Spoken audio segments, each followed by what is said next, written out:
Israeli strikes pounding Gaza tonight as we're learning more about an Israeli hostage killed there, 25-year-old Sahar Baruch, seen here in this video released by Hamas. They claim he died in an Israeli rescue attempt, but Israel late tonight blames Hamas for his death. The IDF also says it tried to free hostages in a raid in which 2 soldiers were badly hurt. It's only the second time the IDF has publicly acknowledged trying to rescue abducted Israelis.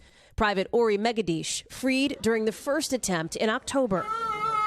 In Tel Aviv tonight, other now former hostages released in last week's truce, describing how every day felt like hell in captivity. Barely fed, barely sleeping, constant fear. Shuki Benjamin's brother still is not home, kidnapped as he learned just last week. At least after, 56 days, we have some information about him. For Yarden Gonen, a devastating Hanukkah without her sister, Romy. My family and I were not lighting candles this year because our light is in captivity.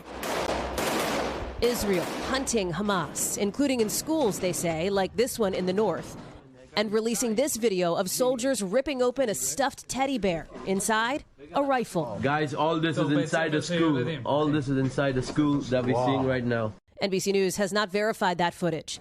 In the south of Gaza, which used to be a safe zone, the injured flooding a hospital after airstrikes. At another hospital, a child in the arms of a first responder. And near the border at this camp, people lining up for bags of flour, desperate for food. The Biden administration saying another border crossing is expected to open soon to help inspect aid trucks, even as the UN Secretary General warns Gaza is on the brink of a humanitarian collapse.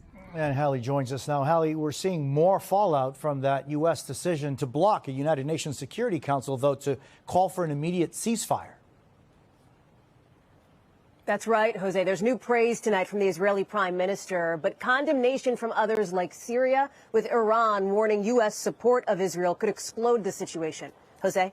Thanks for watching. Stay updated about breaking news and top stories on the NBC News app or follow us on social media.